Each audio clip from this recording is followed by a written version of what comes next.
It's gonna happen, just you watch. Like the morning sun inviting the dawn to break.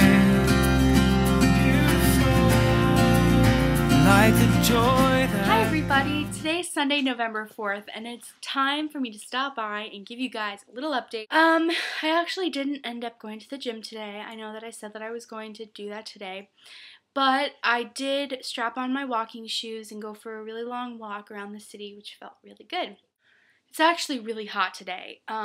It's like in the 70s, and I know that doesn't seem that hot, but it's hot for us here. So since it was so nice and sunny and happy outside, I decided to strap on my tennis shoes and go for a walk. So I walked for about 4 hours today. It felt really good.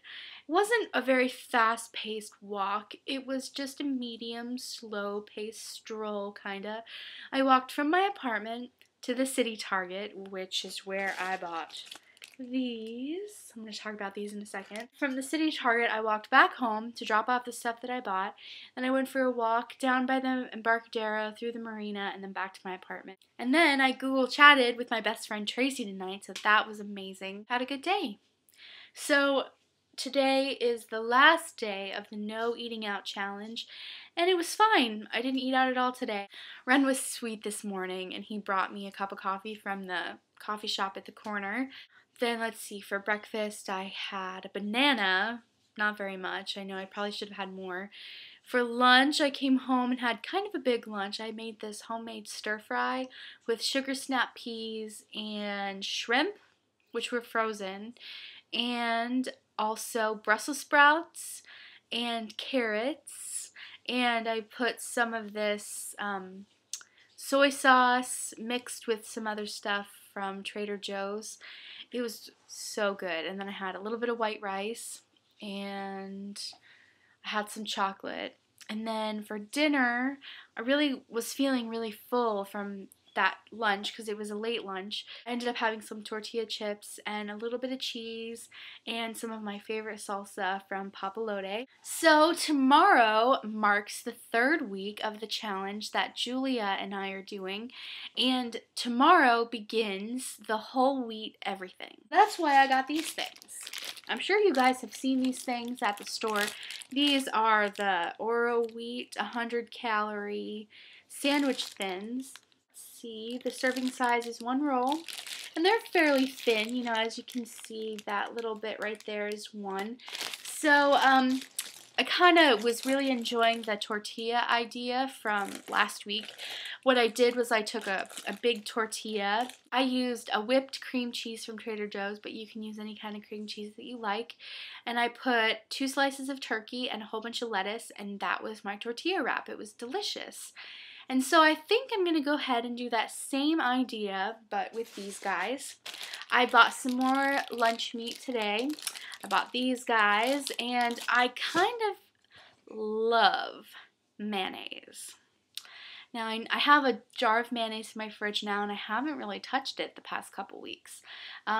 Normally, I would use mayonnaise on my sandwiches, but I'm kind of feeling like I'm enjoying the cream cheese thing. It's a substitute for a slice of cheese, which just adds more calories.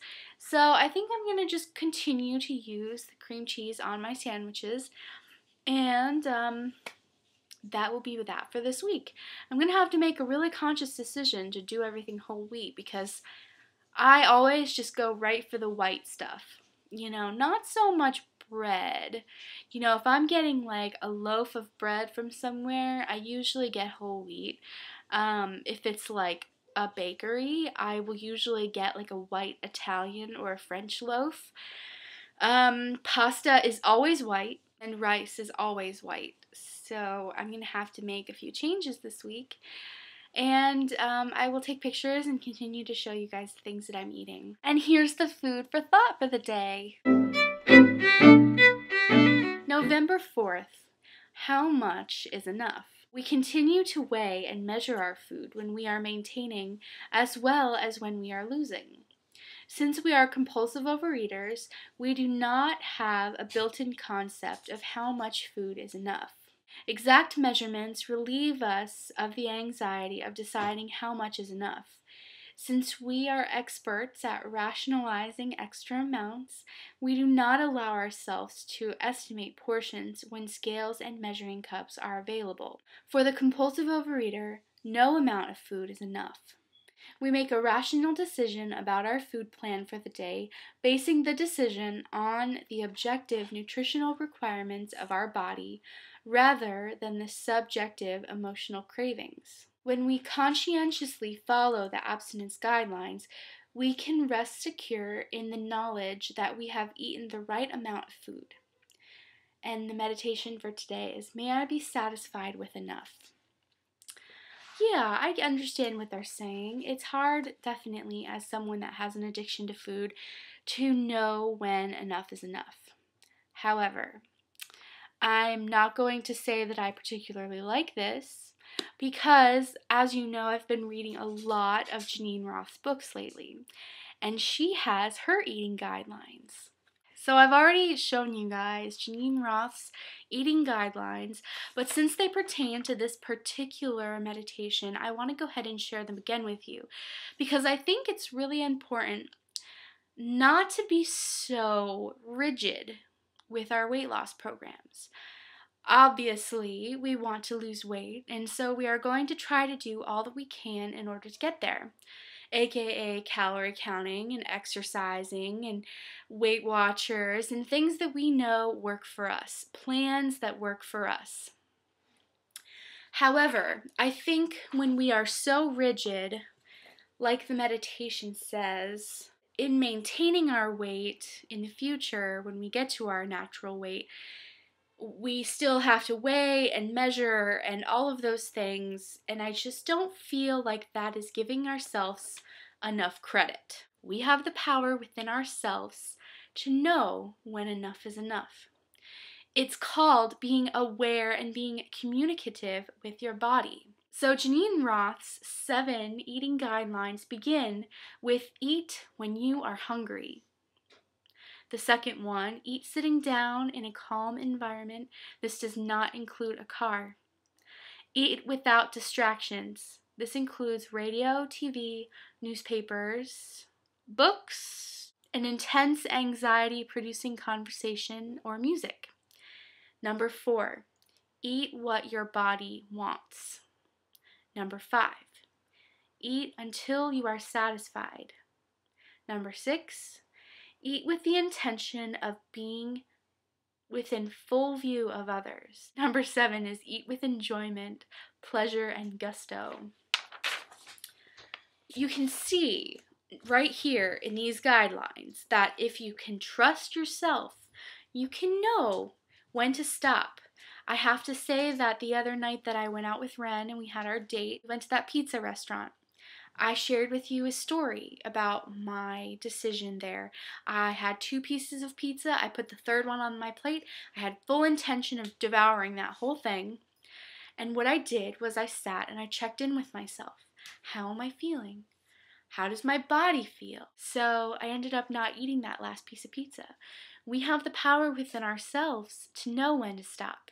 We don't need to rely on scales and measurements to weigh out everything for the rest of our lives. At one point in our lives, we will become very comfortable with the idea of saying no to food. Maybe for the beginning, since we're taking baby steps and we're just kind of new into this journey, we do need to measure, we do need to calorie count, we do need to have more of a rigid look at our weight loss. But as time goes on, I don't believe that thing is still necessary. I think it's important to trust yourself, to know what it feels like to have food in your body, and to know what it feels like to be full, and to know what it feels like to be hungry. Stay in communication with your body, and that is how this journey will be a successful one for the long term. I hope that you guys have an amazing night. You will see me tomorrow. Remember, no white bread or white pasta or white flour for the rest of this week. If you guys want to follow along in the challenge that Julia and I are doing this week, that's all right. Make a comment below. Let us know that you're following it. Bye!